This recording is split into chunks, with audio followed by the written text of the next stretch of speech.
ಇಲ್ಲಿ ಒಂದ್ಸಲ ಇಮ್ಯಾಜಿನ್ ಮಾಡ್ಕೊಳ್ಳಿ, ನಿಮ್ಮ ಫ್ರೆಂಡ್ಸ್ದು ಎಲ್ಲಾರ್ದು ಕೂಡ ರಿಸಲ್ಟ್ ಅನೌನ್ಸ್ಮೆಂಟ್ ಆಗಿರುತ್ತೆ ನಾಳೆ. ಆದ್ರೆ ನಿಮ್ಮ ರಿಸಲ್ಟ್ ಮಾತ್ರ ಬರ್ದೇನೆ ಓಲ್ಡ್ ಆಗಿರುತ್ತೆ CET. ಅವಾಗ ಏನ್ ಮಾಡ್ಬೇಕು ಅನ್ನೋದೇ ನಿಮ್ಗೆ ಗೊತ್ತಾಗಲ್ಲ. ಇವಾಗ ನಿಮ್ಮ CET ರಿಸಲ್ಟ್ ಬರುತ್ತಾ ಬರಲ್ವಾ, ಯಾರ್ಯಾರ್ದು CET ರಿಸಲ್ಟ್ ಬರ್ದೇನೆ ಓಲ್ಡ್ ಆಗುತ್ತೆ, ಏನಾದ್ರು ಓಲ್ಡ್ ಆಯ್ತು ಅಂದ್ರೆ ನೆಕ್ಸ್ಟ್ ಪ್ರೋಸೆಸ್ ನೀವ್ ಏನ್ ಮಾಡ್ಬೇಕು ಅದ್ರ ಬಗ್ಗೆ ಈ ಒಂದು ವಿಡಿಯೋದಲ್ಲಿ ತಿಳಿಸ್ಕೊಡ್ತೀನಿ. ಈ ವರ್ಷ ನೀವೇನಾದ್ರು CET ಎಕ್ಸಾಮ್ ನ ಬರ್ದಿರಾ, ಹಾಗೆ CET ರಿಸಲ್ಟ್ಗೋಸ್ಕರ ವೈಟ್ ಮಾಡ್ತಾ ಇರಾ ಅಂದ್ರೆ ನಿಮ್ಗೆಲ್ಲರಿಗೂ ಕೂಡ ಈ ಒಂದು ವಿಡಿಯೋ ತುಂಬಾ ಹೆಲ್ಪ್ಫುಲ್ ಆಗಿರುತ್ತೆ. ಒಂದ್ಸಲಿ ಈ ಒಂದು ವಿಡಿಯೋನ ಗಮನ ಇಟ್ಟುಕೊನೆವರೆಗೂ ಕೂಡ ನೋಡಿ, ಕಂಪ್ಲೀಟ್ ಇನ್ಫಾರ್ಮೇಶನ್ ತಿಳ್ಕೊತೀರಾ. ಅದಕ್ಕಿಂತ ಮುಂಚೆ ಯಾರು ಚಾನಲ್ ಸಬ್ಸ್ಕ್ರೈಬ್ ಮಾಡ್ಕೊಂಡಿರಲ್ಲ, ಪ್ರತಿಯೊಬ್ರು ಕೂಡ ಸಬ್ಸ್ಕ್ರೈಬ್ ಮಾಡ್ಕೊಳ್ಳಿ. ಹಾಗೆ ಪ್ರತಿಯೊಬ್ರು ಕೂಡ ವಿಡಿಯೋಗೊಂದು ಲೈಕ್ ಕೊಡಿ. ಯಾಕೆಂದ್ರೆ ನೀವು ಮಾಡುವಂತ ಒಂದು ಸಣ್ಣ ಲೈಕ್, ಒಂದು ಸಣ್ಣ ಸಬ್ಸ್ಕ್ರೈಬ್ ಇಂದ ನೀವು ಇದೇ ರೀತಿ ನೀವು ಕಾಲೇಜಿಗೆ ಅಡ್ಮಿಷನ್ ಆಗೋವರೆಗೂ ಕೂಡ ಒಂದು ಅಪ್ಡೇಟ್ಸ್ ಗಳನ್ನ ನೀಡ್ತಾ ಇರ್ಬೋದಾಗಿರುತ್ತೆ. ಇಲ್ಲಿ ನೀವೇನಾದ್ರು ನಿಮ್ಮ CET ರಿಸಲ್ಟ್ ನ ಬೇಗ ಚೆಕ್ ಮಾಡ್ಕೋಬೇಕು ರಿಸಲ್ಟ್ ಬರೋಕ್ಕಿಂತ ಮುಂಚೆ ಅಂದ್ರೆ ಇಲ್ಲಿ ಫ್ರೀ ಆಗಿ ಒಂದು ರ್ಯಾಂಕ್ ಪ್ರೇಟರ್ ಇದೆ. ಇದು ಕಂಪ್ಲೀಟ್ಲಿ ಫ್ರೀ ಇರುತ್ತೆ. ಜಸ್ಟ್ ನಿಮ್ಮ PUC ಸ್ಕೋರ್ ಹಾಕಿ, ನಂತರ KCT ಸ್ಕೋರ್ ಹಾಕಿ ಸಬ್ಮಿಟ್ ಅಂತ ಕೊಡಿ. ಅಪ್ರೋಕ್ಸಿಮೇಟ್ಲಿ ನಿಮ್ಮ CET ರ್ಯಾಂಕಿಂಗ್ ಎಷ್ಟು ಬರ್ಬೋದು ಅನ್ನೋ ಪ್ರಾಡಕ್ಟ್ ಮಾಡಿ ತೋರಿಸುತ್ತೆ.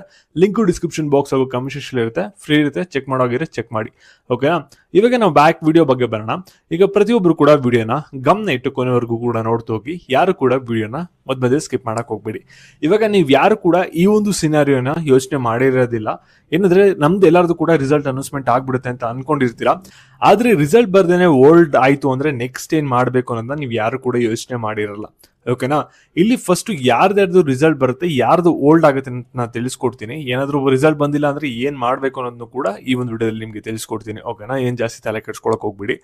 ಇವಾಗ ರಿಸಲ್ಟ್ ಏನಾಗುತ್ತೆ ಅಂದ್ರೆ ಅವರು ಒಂದು ಡೇಟ್ ನ ಫಿಕ್ಸ್ ಮಾಡ್ಬಿಟ್ಟು ರಿಸಲ್ಟ್ ಅನೌನ್ಸ್ಮೆಂಟ್ ನ ಮಾಡಬಹುದು, ಅಥವಾ ಇಮಿಡಿಯೇಟ್ ಆಗಿ ವಿತೌಟ್ ಡೇಟ್ ನಮ್ಗೆ ಅನೌನ್ಸ್ಮೆಂಟ್ ಮಾಡದೇನು ಕೂಡ ರಿಸಲ್ಟ್ ಅನೌನ್ಸ್ಮೆಂಟ್ ಮಾಡಬಹುದು. ಅದು KM ಡಿಪೆಂಡ್ ಆಗಿರುತ್ತೆ. ಓಕೆನಾ? ಇಲ್ಲಿ ಅವರು CET ರಿಸಲ್ಟ್ ಅನೌನ್ಸ್ಮೆಂಟ್ ಮಾಡಿದಾಗ 95% ಎಲ್ಲಾರ್ದು ಕೂಡ ರಿಸಲ್ಟ್ ಬಂದೇ ಬರುತ್ತೆ.